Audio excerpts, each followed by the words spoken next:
to understand.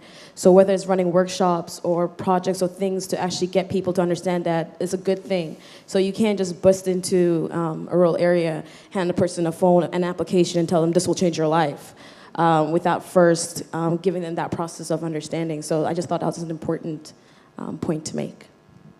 Okay. Just for the rest of the people, Sharif was using 5 crore. 1 crore is 10 million. So 5 is 50 million people in India need blood at any point of time. So just for the rest of the people to understand the magnanimity. There's a lot of things which we didn't understand what he was saying. And that's the reason why Gloria was actually saying, maybe we need a workshop and go much slower to understand what he was talking about. Just react. Do you want to translate other aspects of his what I think people understood. Yes. Okay. Good. Thank you very much. Yeah. So the point that I wanted to make is that we work in many remote areas where there is no basic literacy, and we always think that when you're taking a computer or a mobile, don't they need a first layer of literacy before they get into the second layer of literacy? And this is very important for anybody who like or who think that technology can do wonders, and who also do not think that technology can really cannot do anything, or pedagogy and all that. We have experimented over a period of time that if the broadband is there, audio-visual medium is there, then you do not need any basic literacy to hop into a new medium. You literally do not. The reason is that it has to be audio-visual, seamless connectivity with broadband. As soon as you have that one, you just say the first click YouTube and second click some Google and all that, and after that it is like peer learning, you know. You then start learning from each other. So this whole, audio-visual medium, the natural medium which technology has created, the new medium of knowing, learning, or transmitting information. I want to, break this myth that if there is a broadband and remote areas, you do not really need a basic literacy to take place. You can really, you do not need to have a basic literacy to take place. You directly can go into digital literacy without having knowing ABCD or alphabets, immediately. Not that they won't know, but you don't need that to start with. No. You can do this, but you have to figure out which chair you want to take.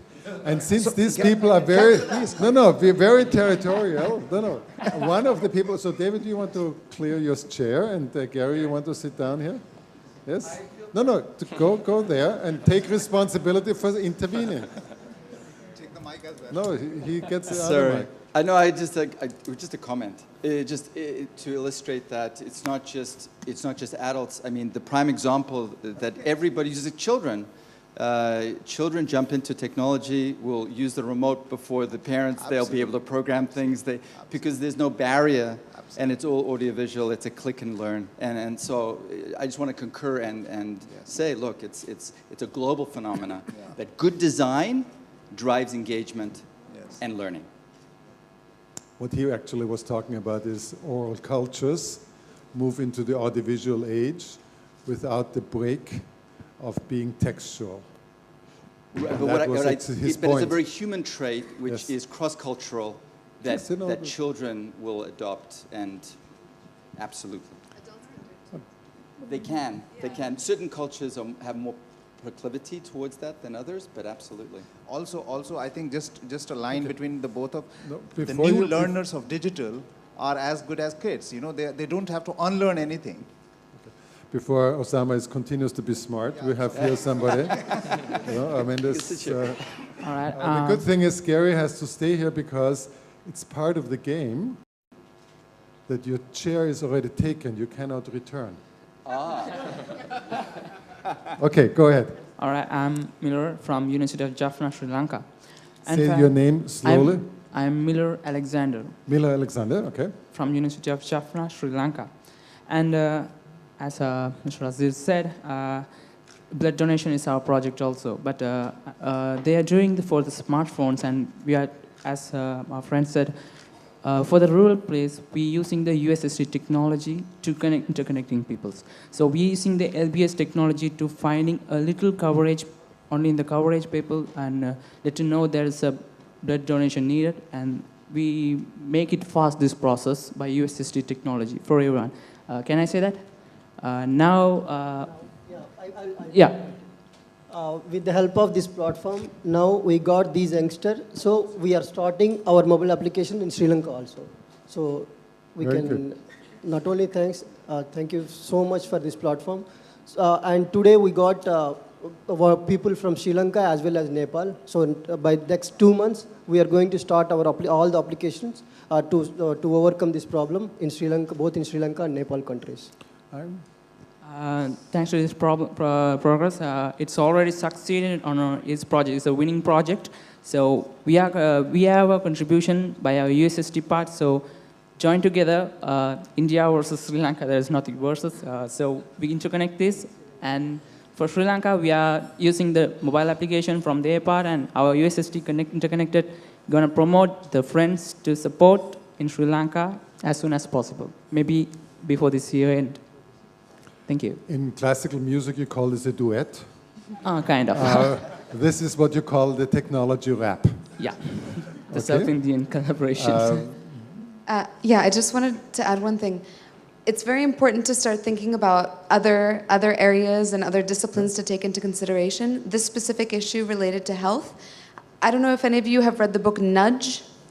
Yeah, a behavioral economics book. It's very interesting. And so if you start thinking about ways in which you can nudge people towards better behavior, you can you can send a text message to someone and let them know that this is important, or let them know that somebody needs their blood. But if you think about the way in which you say that message, the moment in which it's delivered, and there's a lot of experimental studies that are being done on how to involve psychology and all of these different disciplines into thinking about it. So I think it's something important for all of you who are developing content.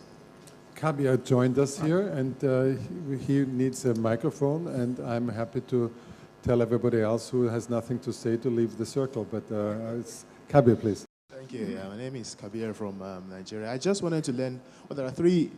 It's interesting. I wasn't actually meant to make a submission. Speak loudly into the microphone.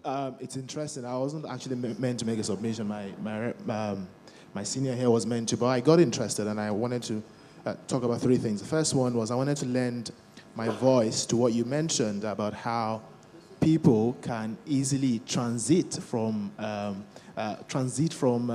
people can quickly learn technology. And I wanted to give you an example that I'm aware of. I'm part of the team that implemented the tablet of knowledge in Osun, Nigeria. And what we found was that in our overall program, we actually had a change management plan. We had a plan to teach the students. But we wanted to roll out the tablets first before training for X reasons. What we found was that it didn't take the students time before they started using the tablets, even better than what we had planned. In fact, it got to a stage where they figured out how to put content that we didn't want them to put on it. So we actually learned from them. So it's amazing how people who you'd think are not that knowledgeable are that sound. My dad says this. My dad says the rural people are smart. You may not know, but they actually know what they want. You just have to give them the right solution in that direction. So that's the first thing I wanted to say. The other thing I wanted to say speaks to what you raised. Your point was very sound. We easily get lost in the sophistication of technology and then forget the majority of the people who actually don't have access to it, and we think more of the smartphones, etc. I'm going to hold this. Thank you. The smartphones, etc. And you're right. How do we solve the problems of the majority of the world? Because indeed, the majority are poor, and that's why it's been nice to hear a few interesting things, the things we've done. The thing I've heard a lady from Ghana do regarding community health, and I think what I wanted to raise in that direction was that there are times when solution is not really about the use of sophisticated technology. It's about solving a concise social problem with the simplest technology. It may just be text message, quite interestingly. It may be voice. It may just be a manual process. So that's it. The last thing I wanted to add was, I think the answer to what you said concerning Africa, the relatively poor, is that I think we should encourage the development of more innovation centers in these places because they are the best to solve the problems, quite interestingly. The solutions don't really come from, the best solutions come from the people. So I want to put it to the floor that we should endeavor to help the development of innovation centers. They don't have to be sophisticated. I hope that helps. Yeah. You get this handed back for stopping. Okay, I'm done. You have a last intervention. Then I'm going to relinquish my chair. And then you have to find which chair you want to take outside. I'm ready. I'm ready. Actually, Kabir, I wanted just to add to that. I think we talked about nudge and the ability to push information, but I think we as developers think too much about the fact that we know so much and that we are going to transfer our wealth of knowledge to the multitudes. And I think what you're saying, and I think what is the takeaway for most of the opportunities here, is to facilitate. And it's that two-way street that drives huge engagement. And with health, for example, if you can create a two-way sort of compliance messaging with somebody, as opposed to just notification of take your meds, for example, which happens in Africa all the time. You know, compliance is a big issue. So if you can trade two-way, if you just tell somebody take your meds, there'll be no compliance. If you say to somebody take your meds and they have to reply, so there's a two-way street, compliance goes up 100%. And so it's all about creating the ability for them to interact and create knowledge in a two-way street. So I agree 100%. And I will relinquish my chair. Step-by-step knowledge is a good way of doing it. Please. Yeah. I'm Maninder Bajwa from India, and we work in the education sector. So just what the discussions are, I just wanted to add one point, that we believe any product, like what you said as well, technology is just one small element to it. It's actually the whole environment. You know, in learning, the most important is the teachers. The technology plays a small role, the content, you know, and the whole ecosystem as to how the child is learning and engaging with the teacher, with the technology, and with the content. Us as developers, where we forget is we forget the most important part, which is the engagement of the child. You know, not putting anyone down, but there have been products out there in the market where you have an interactive whiteboard, and the teacher has the content, and the teacher's just playing the video, pausing it, and playing the next video.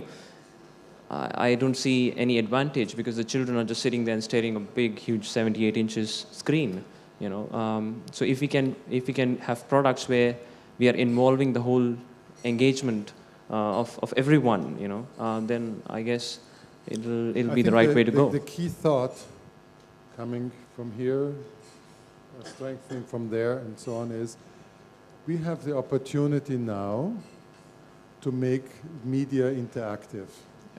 The issue is to make also the developmental process interactive, and then to go actually into a kind of social organization and culture where interactivity is actually a means for including everybody in the developmental process of maturing and ripening and actually growing. And I think this is something which Roberto wanted to talk about. No, I want to add one point in the security point of view to this topic, because information is always too powerful, no? And in the wrong hands, it can lead to things we don't desire. For example, now if you go to a bar with your Facebook app, with the graph search, you can find single woman, 25 years, that like Game of Thrones, that are studying in my university, that are in this bar right now. You can find them exactly on Twitter, maybe tomorrow, even the table they are sitting. And if we add the information, the medical record information, we maybe can find who have my same blood type, or maybe I can know who in the bar have a non-desirable medical record, and I can decide who to meet, no, in the bar, because I want healthier children, no.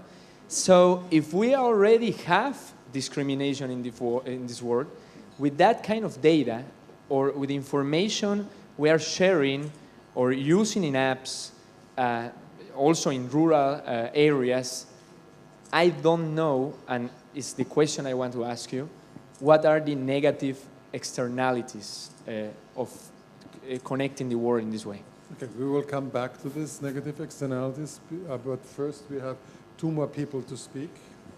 David, you want to brief very briefly, please? Yes, I think the current theme here is, I've seen it where the most successful social impact ventures forget about technology for the first phase of their development efforts. They totally forget about technology. What they do is they take an anthropological approach to this.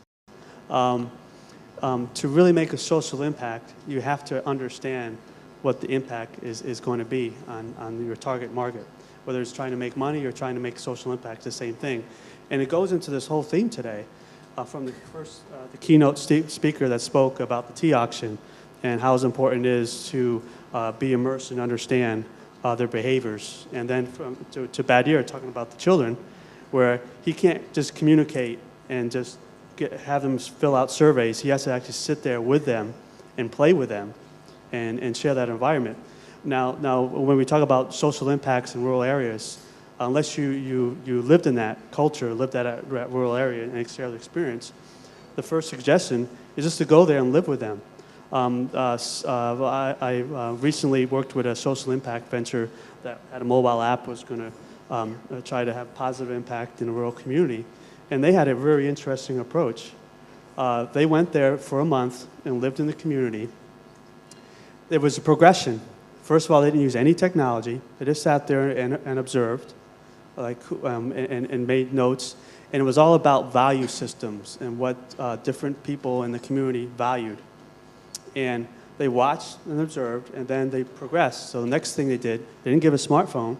They introduced a regular phone, and they got somebody in the community that spoke the language, understand the culture, to call certain families that had the phone and find out and throw certain questions in.